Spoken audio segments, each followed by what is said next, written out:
안녕하십니까. 자, 행정법 시험 시간이 되겠습니다. 자, 우리가 행정법 공부할 때 항상 준비할 게 뭐냐면 이론 플러스 판례 플러스 조문이다. 이렇게 우리가 판단해야 됩니다. 자, 지난 시간에 이어가지고 행정입법을 좀 더 구체적으로 하겠습니다. 행정입법 부작위부터 공부하겠습니다. 행정입법 부작위요. 자, 여기서 이제 개념이 이제 세 가지가 나오죠. 행정이 뭐냐, 입법이 뭐냐, 부작위 이렇게 돼 있죠. 입법이라는 것은 법 정립 활동이라고 했죠. 법 정립입니다. 그 다음에 부작위는 어떠한 기대되는 행위를 하지 않는 것입니다. 기대되는 행위를 하지 않는 것이다. 행위를 하지 않는 것이 바로 부작위가 되겠습니다. 작년에 시험에 출제됐습니다. 행정입법 부작위. 자, 물론 뭐 부작위에는 진정입법, 부진정입법 부작위 이렇게 돼 있어요. 진정입법 부작위는 정말 입법을 하지 않는 것이고, 부진정입법 부작위 뭡니까? 입법은 하였으나 완전하게 한 것은 아니죠. 이런 얘기가 되겠습니다. 자, 여기에 대해서 항고소송을 제기할 수 있을까? 이런 얘기예요. 항고소송. 어떻습니까? 항고소송 같은 경우는 취소소송, 그 다음에 무효등 확인소송, 그 다음에 부작위 위법 확인소송 세 가지가 있습니다. 그래서 작년에 이 무효등 확인 소송과 부작위 위법 확인 소송에 대해서는 사정 판결할 수 없다. 이게 시험에 나왔었죠. 사정 판결할 수 없다. 자, 요게 이제 시험 문제였어요. 사정 판결은 처음에는 요건이 충족됐으나 어떤 공익을 위해서 공익에 반할 때는 기각 판결해야 된다. 이게 바로 사정 판결이었죠. 요건은 충족됐었죠. 그러나 공익에 반합니다. 공익에 반하고 따라서 이 공익에 반하는 것은 바로 뭡니까? 기각을 해야 된다. 이런 판결이 되겠습니다. 자, 그런데 항고소송을 할 수 있을까? 할 수 없다는 것이 판례 태도입니다. 알았죠? 그런 정도 알아두시고. 자, 그 다음에 이제 국가배상도 가능합니다. 그런데 문제는 바로 법규명령 형식을 가진 행정규칙이 문제입니다. 자, 그러니까 형식과 내용이 다르다는 겁니다. 그래서 이 법규명령, 형식은 법규명령이지만 이 내용은 뭡니까? 행정규칙일 때 어떻게 보느냐 이렇게 우리가 나눌 수가 있는데 지난 시간에 이어가지고 대통령령 같은 경우는 법규성을 인정했어요. 대통령령. 자, 대통령령은 즉 형식이 대통령 뭐냐면 법규명령 형식, 형식은 법규명령인데 내용은 행정규칙이었다는 얘기입니다. 행정규칙. 자, 이랬을 때 법규성이 인정되겠는가? 겉과 속이 다르지 않습니까? 그죠? 원래는 겉과 속이 같아야죠. 표리가 일치돼야 되는데 일치가 안 된 겁니다. 이랬을 때 이 법규성을 인정할까? 이런 얘기인데 종전에 나왔던 겁니다. 대통령령은 법규성 인정됩니다. 대통령령이죠. 요거는 법규성을 인정받아요. 그렇지만 총리령이라든가 부령은 법규성이 부정된다. 이렇게 보시면 되겠습니다. 아시겠죠? 자, 여러분들 특히 지난번에 한번 나왔던 게 있었는데요. 주택건설촉진법이라는 게 있어요. 이것은 이 법규성이 인정된 바 있습니다. 또한 청소년 보호법에서 말이죠. 과징금 부과 처분 이것도 법규성이 인정됐었습니다. 자, 과징금이라는 개념이 나오는데 자, 요거 한번 우리가 타치를 한번 해보겠습니다. 과징금 이거 시험 나오죠. 과징금 너무너무 중요하고 이 과징금을 부과할 때는 말이죠. 고의과실, 상대방의 고의과실 필요 없습니다. 고의과실이 필요 없다. 알았죠? 상당히 중요한 개념이었고, 두 번째 중요한 개념이 뭐냐면, 과징금을 우리가 부과할 때 세 가지로 나눠야 된다는 거예요. 세 가지로. 첫 번째 뭐냐면, 예를 들어서 청소년 보호법상 이 상한이 돼 있는 게 있어요. 이때는 최고 한도에다가 최고 한도입니다. 여기에다가 소송을 제기해야 됩니다. 최고 한도. 알았죠? 그 다음에 두 번째는 뭐냐면, 과징금 부과하는데 여러 가지 과징금 사유가 있었다는 거예요. 그 중에서 예를 들어서 뭐 세 가지의 과징금이 있는데, 이 한 가지는, 나중에 보니까 과징금을 부과할 것이 아니었습니다. 위법성이 조각됐어요. 이 두 가지만 돼요. 그럴 때는 여기에 대해만 과징금을 해야 돼요. 이렇게. 여기.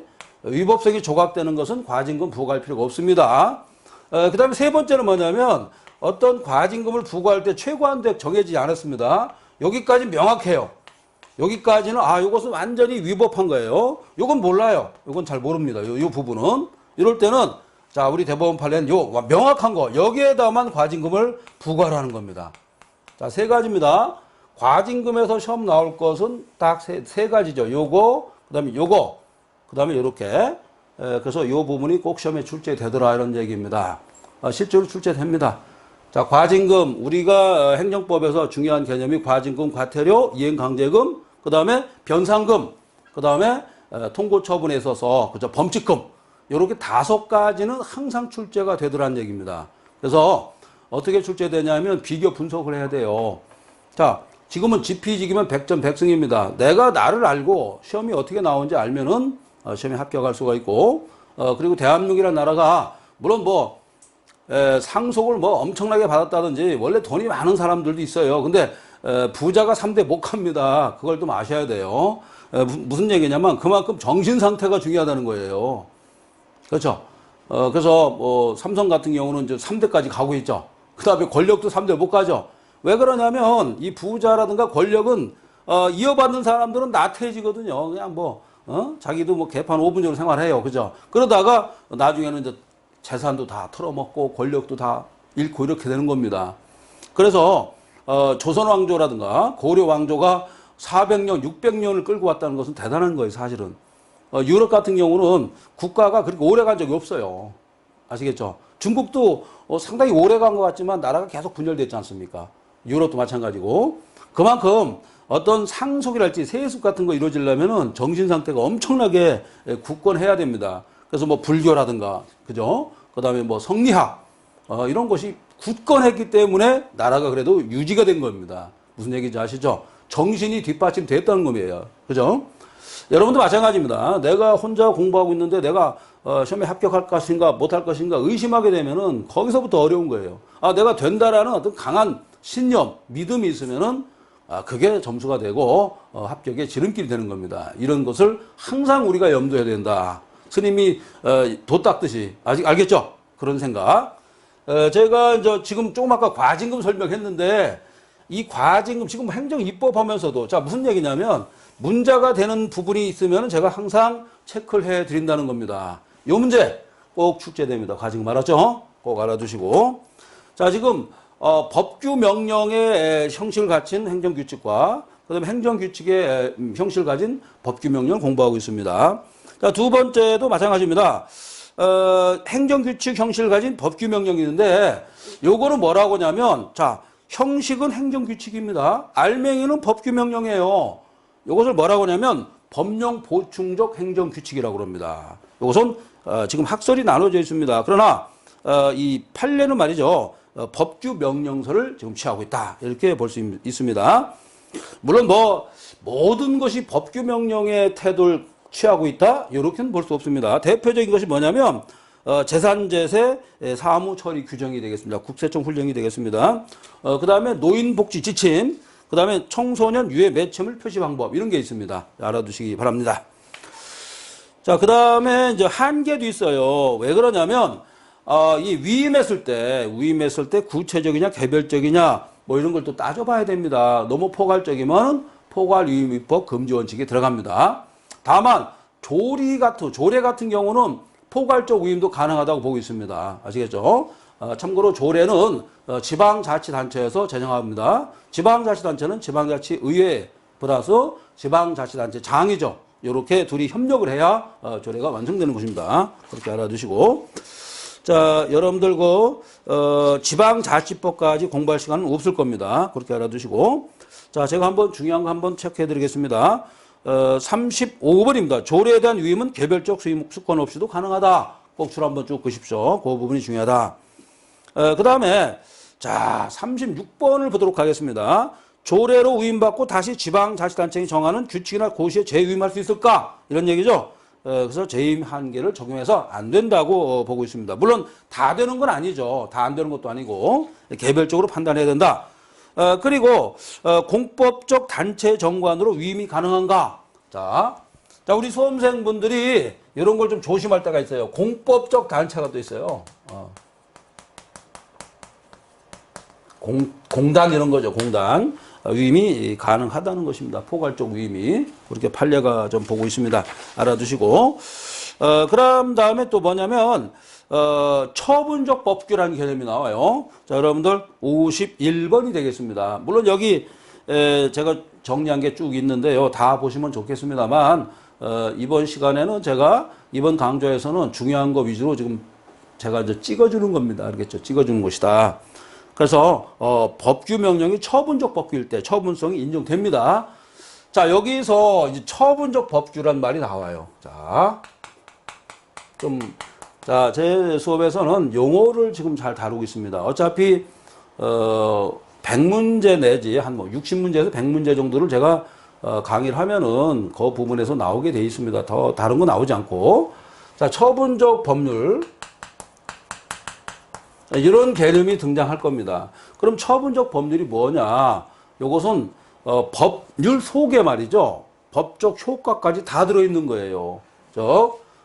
법률 속에, 법률 안에 효과까지 다 들어가 있어요. 즉, 특별한입니다. 특별한 행정처분이 필요 없는 겁니다. 행정처분이 필요 없는 것을 처분적 법률이라고 그래요. 자주 출제되고 있습니다.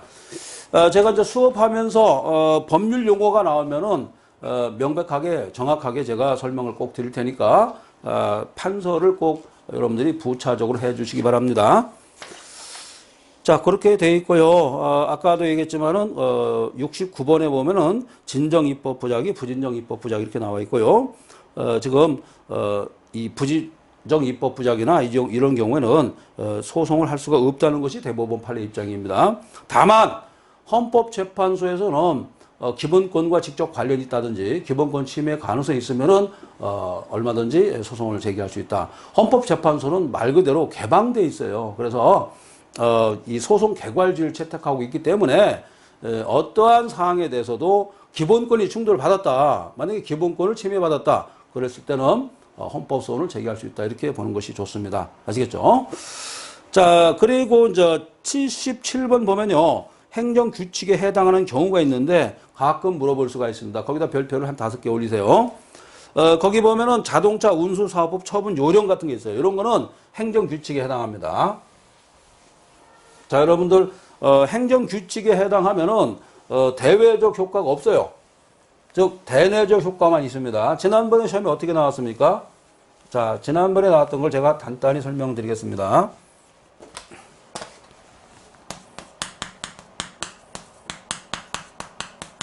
이 법규 명령이라는 개념이 있고 그 다음에 행정규칙이라는 개념이 있죠. 이렇게 나눕니다. 그래서 법규 명령일 때는 대세적인 효력이 있습니다. 대세적 효력. 대세라고 그러죠. 대세. 이 대세적 효력이 있습니다. 대세적 효력이 있다. 무슨 얘기냐면 다른 사람한테도 영향을 끼친다는 겁니다.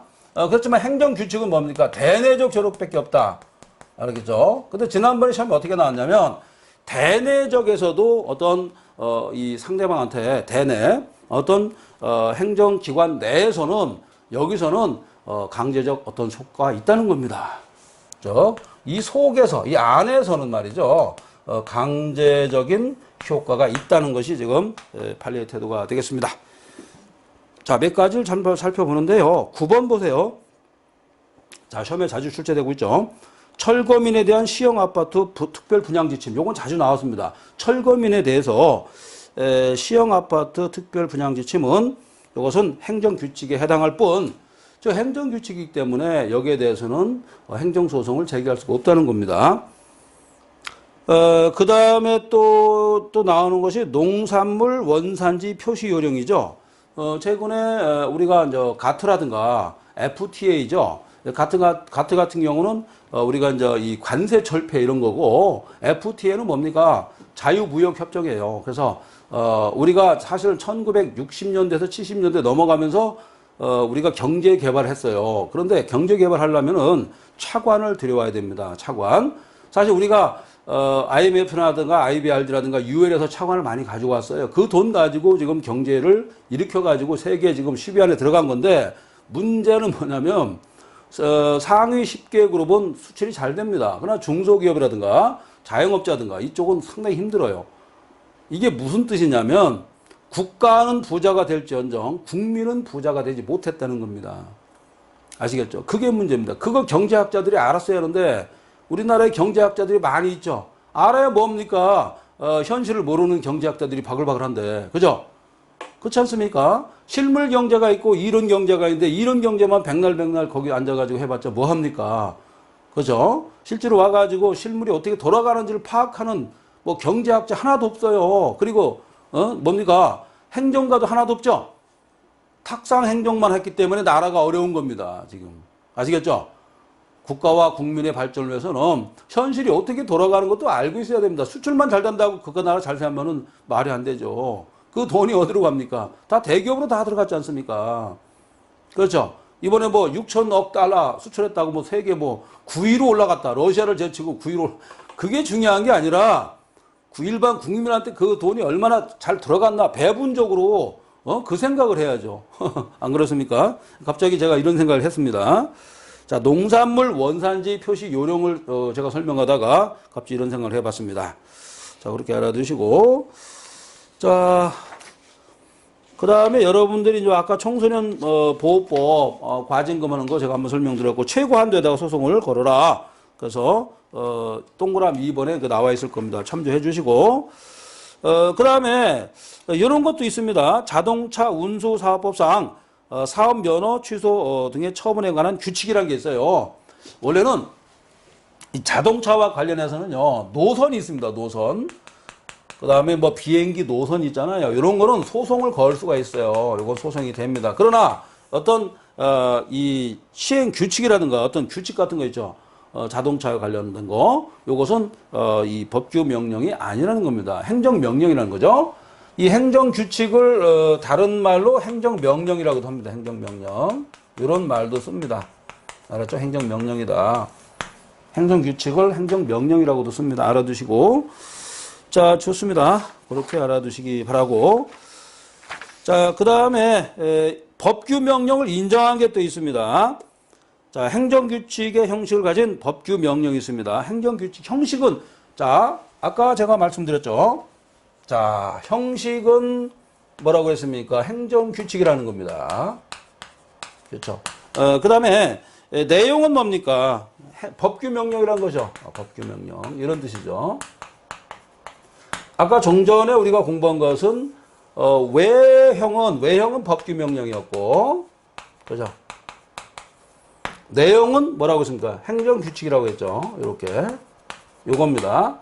이런 경우는 일반적으로 행정 규칙으로 보고 있는데 행정 법규 명령으로 보겠죠. 이런 경우는 법률 보충적이라고 그래요. 또는 법령 보충적 행정 규칙이라고 그래요. 따라서 이때는 법규성을 인정합니다.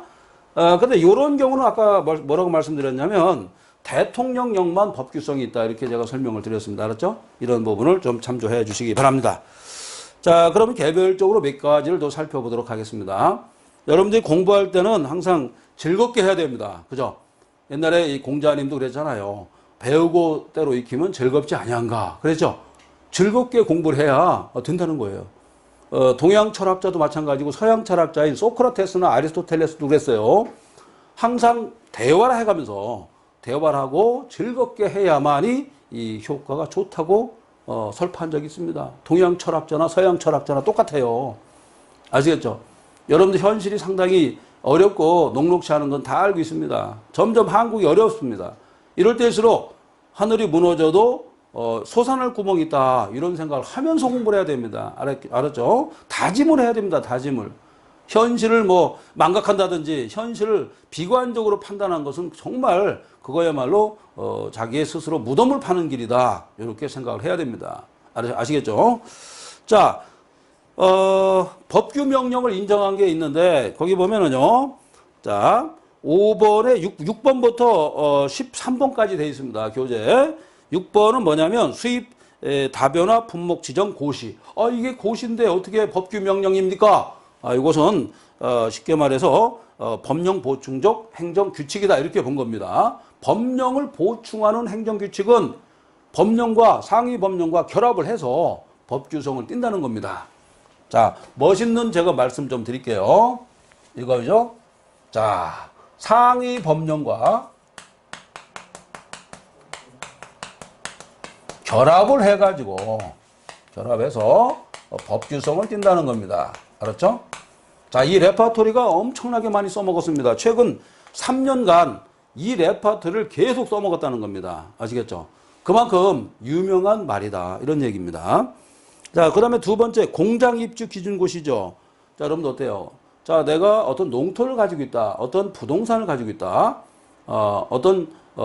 나대지를 가지고 있다. 이 나대지에, 이 부동산에 갑자기 공장이 들어온다는 거예요. 그럼 어때요? 이 농토에 또는 이 나대지 가격이 올라갑니까? 떨어집니까? 올라가겠죠? 따라서 이것은 법규성이 있다고 본 겁니다.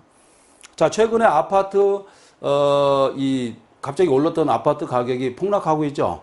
만약에 아파트 가격이 이렇게 폭락하게 되면 어떤 일이 발생합니까?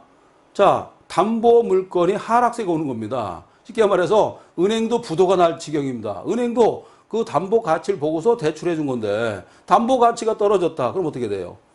그죠? 여러분들 이 담보 비율이란 게 있습니다. 그죠?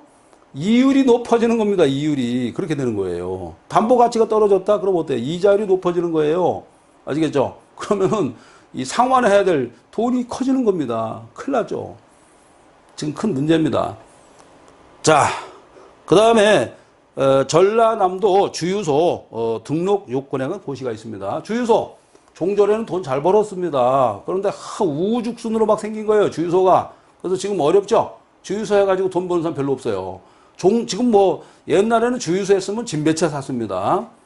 다 시대의 흐름이 있는 겁니다. 그 다음에 액화 석유가스 판매 사업 고시가 있습니다. 이 석유가스에 대해서 판례가 하나 있는데, 자, 대덕 연구단지와 관련된 문제입니다. 대덕 연구단지에다가 예를 들어서 이 석유 판매를 했어요. 이건 가능하다는 겁니다. 그러나 가스는 안 된다는 겁니다. 이런 판례가 있어요. 그렇게 알아두시고, 그 다음에 이제 가장 큰 쟁점이 되는 것이 바로 노인복지잖아요. 우리나라는 이제 앞으로 한 4, 5년만 있으면은 65세 이상이 거의 27, 8%, 30%까지 갑니다. 그리고 대부분이 이제 20대가 넘어갑니다. 농촌에 가면은, 그 다음에 도시도 마찬가지죠. 어린아이가 없어요. 이거 큰 문제입니다. 인구 절벽에 빠지는 겁니다. 그런데 최근에 이제 정권도 그렇고, 이 정권에서 이 어떤 생산 능력, 생산 경제 능력 인구를 확보를 해야 되는데, 쓸데없는 생각을 하다 보니까 벌써 실기를 했습니다. 그렇죠? 벌써 20년 전부터 이걸 계획을 짰어야 하는데, 자식을 안 낳아요. 어떻게 하자는 겁니까? 100년 후면은 한반도는 인구가 1000만도 안 됩니다. 그렇죠? 그리고 뭐 웬만한 학교 다 없어져요. 그럼 어떻게 되느냐? 참, 이 비굴한 역사가 또 반복될 가능성이 많습니다. 알았죠? 자, 노인복지 사업 상당히 중요합니다. 그래서 이것은, 이 법규 명령의 형식을 가지고 있고, 내용은 어떻습니까? 이 내용과 이게 불일치하는 거죠. 이런 거. 그죠? 행정규칙의 형식을 가지고 있지만, 내용은 법규 명령이었다는 거예요. 이럴 때는, 이거 껍데기만, 뭐 흙이고, 속은 알맹이는 금이구나. 이렇게 생각해서, 이거 금이구나. 이렇게 생각했던 겁니다. 그렇게 알아주시고. 자, 여러분들, 이 내용이 상당히 많이 있을 줄 압니다. 그 다음에 위임입법의 한계에 대해서 간단히 설명드리는데, 위임을 할 때는 어떻게 합니까? 개별적, 구체적으로 위임을 해야 돼요. 그거 좀 알아두시고. 그거밖에 시험에 안 나옵니다. 다른 거 없어요. 자, 그 다음에, 그러면은, 법령 보충적, 규칙을 다시 위임할 수 있을까? 이것도 문제입니다. 자, 법령 보충적 행정규칙, 요거를 인정하느냐, 마느냐도 쟁점이었는데, 인정하고서 이것을, 재위임할 수 있을까? 가능하다는 것이 판례 태도예요. 아시겠죠? 자, 문제. 그럼 법령 보충적 행정규칙을 공포를 해야 될까? 자, 이걸 예상 문제. 자, 공표까지 가야 될까? 이런 얘기죠. 법령입니다. 법령 해석 규칙. 이거 어떻게 해요? 요거는 공표가 필요 없다는 겁니다. 공표 필요 없다. 그거 알아두시기 바랍니다. 자, 그래서 법령 보충 규칙은 공표가 필요 없다. 왜 그렇습니까? 형식은 행정 규칙이기 때문에 즉 법률적인 절차를 가질 필요가 없습니다.